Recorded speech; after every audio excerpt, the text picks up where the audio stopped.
I am Ferdinand Marcos, and I am the President of the Republic of the Philippines. I stand today on behalf of 110 million Filipinos. Hi everyone, hello universe, it's me again. Mayroon akong upload videos updates guys. Si Robin Padilla at si Sara Duterte, same sila ng sinasabi. Ang sinabi nilang dalawa, magulo daw ang bansa. Ngayon, ang tanong, saksi ang sambayan ng Pilipino, sino ba talaga ang magulo? Sa Senado, sino ang ugat ng kaguluhan? Di ba, Duterte Black? Si Senator Bato? Sino nagpataka? Sinong tumulong? Di ba si Robin Padilla? Yun ang sabi sa tingin ko, in my own observation, and base din sa sinabi ni Director NBI Matibag, ibig sabihin, sila yung mga tao na talagang may alam kung bakit nakatakas si Bato, si Padilla, at saka si Cayetano, at saka si Aplaska. Ngayon, suspendo ng 6 months si Aplaska dahil nagpaputok. Inamin niya naman yon. Sabi niya, magulo ang bansa. Sabi niya, dalawa sila ni Sara Duterte. Sa Senado, ang nagpapagulo, ang Duterte Black. Alam niyo po yan. Alam po natin. Sabi dito, sigurado ang dapat nating sabihin, magulo ang bansa natin, hindi ang Senado. Wow! Galing! Galing! Si PBBM na naman ang may kasalanan for sure, guys. Sa buong bansa ng Pilipinas, sino ang nanggugulo? Di ba sila din? Si Sara Duterte, anong ginagawa niya? Nasaan siya? Ang daming problema ng bansa, anong ginawa niya? Naglalakwat siya. Hahawak ng mic. Anong topic? Si PBBM, ang pahamalaan. Ganun lang yun, guys. Kahit sino naman siguro sa inyo, alam na alam nyo. Di ba? Sila po ang magulo. Hindi po ang bansang Pilipinas. Why?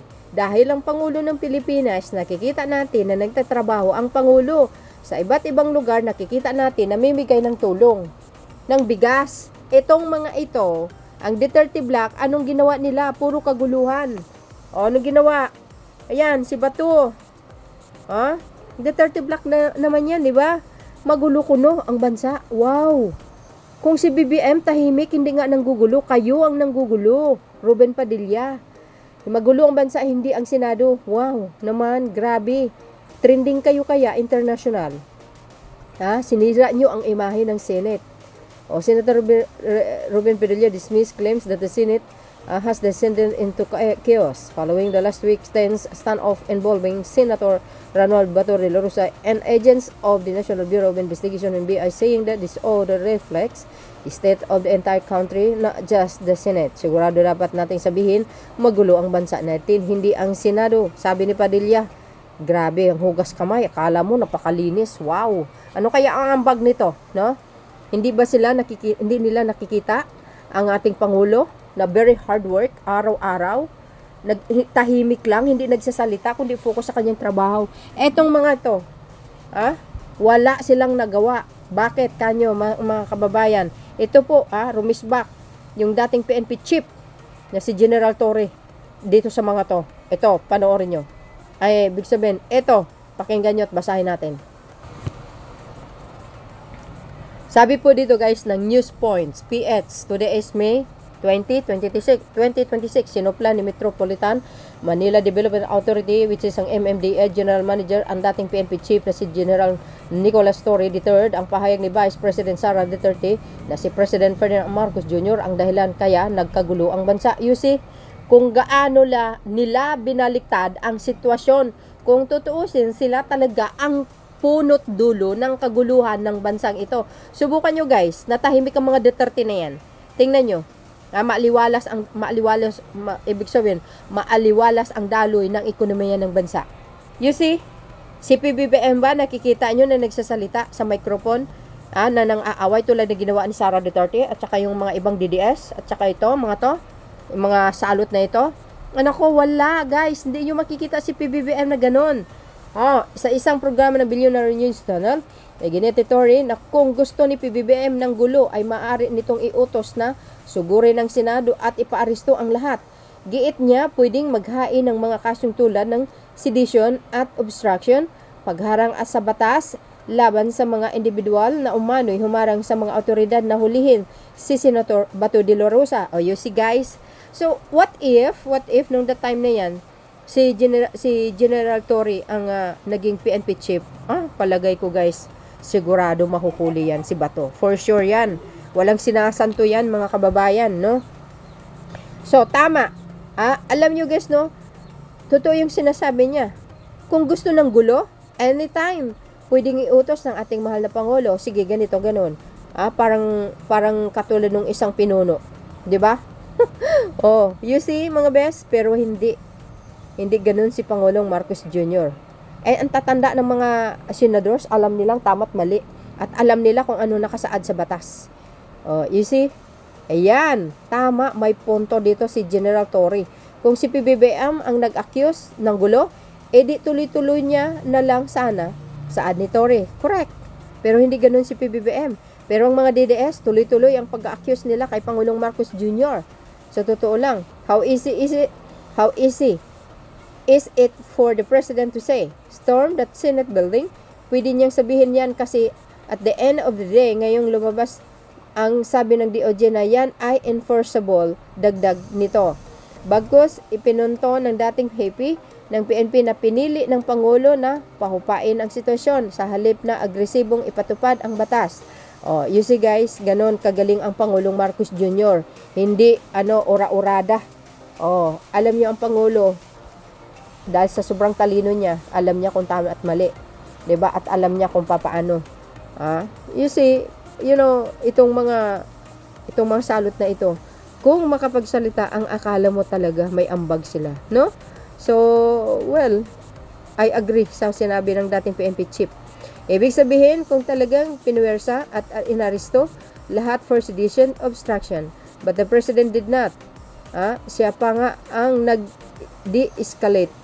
Paanong nagkagulo? Giit ni Torre. Diba, giit ni saad ni Torre. Tama siya, may points talaga. Ako, sa nakikita ko, base in my observation guys, ayan, magulo ang ating bayan. Hindi naman sana nagkagulo lang tayo dahil kay PBBM. You see? Kay PBBM pa rin ang bagsak.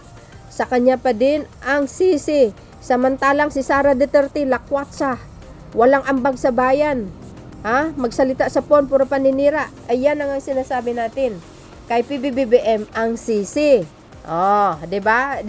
Same sila ng sinasabi ni Robin Padilla, ganon sila guys, katusok. Pero hindi nila kayang Pangulo. Sinasabi ko lagi, we will see ano po ang result hanggang dulo. Tingnan natin ang checkmate. Diba? Sabi ko nga, tahimik pero mapanganib. Ito po ang respect ni General Torre. Ayan, binasa na natin. Ayan, sinabi niya mismo yan. Kung si PBBM ang nag-cause ng gulo, sabi ko accuse. Kung si PBBM ang cause ng gulo, tinutuloy-tuloy niya lang sana. How easy is it for the President to say, storm that Senate building? Pwede niyang sabihin yan. Kasi at the end of the day, ngayon lumabas ang sabi ng DOJ, yan ay enforceable. You see mga beso, ang pinaka dito guys, yung kung paano nila kung paano nila talaga pinagbibintangan ang Pangulong Marcos Jr. Pero nakikita ng majority ng Pilipino kung sinong nagtatrabaho, kung sinong mabait, kung sinong hindi palaaway. 'Di ba? So do you think si Sara Duterte mananalo pa yan sa 2028 kung siya mag-resign? Kasi sabi guys, kung mag-resign siya, pwede sa tatakbo, pero hindi pag na-convict siya, walang pag-asa. Yan ang sabi ng PNP chief. Alam niyo, matalino rin to Ito si PNP chief Torre, sa totoo lang. No? Kung ikumpara mo kay Sara Duterte, nako, walang-wala. Kasi ito, hindi mahilig sa debate. Takot na takot kasi wala siyang maisasagot. So, yun. Ngayon, sino ang magulo? Diba, ang Duterte Black at saka si Sara Duterte, mga DDS. Sila po ang totoong magulo. Yun ang katotohanan. Mayroon tayong cellphone at mayroon tayong mata na napapanood natin kung ano ang galawan ng mga ito. Diba, ang tama ginagawang mali, ang mali ginawang tama, ganon kabaluktot ang mga utak. Diba? Kung hindi favor sa kanila, ayan, dinidikdik nila sa kumbaga dinidikdik nila sa paninira ang isang tao na wala namang ginawa sa kanila na masama, 'di ba? Baka gusto nila kasi siguro kay PBBM bigyan sila ng favor. Hindi naman ho pwede 'yon kasi ang pangulo dumadaan ay kumbaga ginagalang din ng batas niyan eh. O ito, walang mga batas ito eh. Sila ang batas. So yun mga kababayan, yan po ang sinabi ni dating PNP Chief General Torre, edi nasupalpal tong mga to. O yun, magulo. Kayo ang magulo. Lalo na yan si Robin Padilla. Sus, yabang. Kala mo kung sino. So yun guys, ang aking pinaka-latest update. Kayo, anong masasabi nyo? Komenta lang kayo sa comment section. Thank you guys for watching. See you again on my next upload. Bye bye bye and babus. God bless Philippines. Follow me and likes. Hit the button bell para lagi kayong updates. Okay, bye everyone. There's more.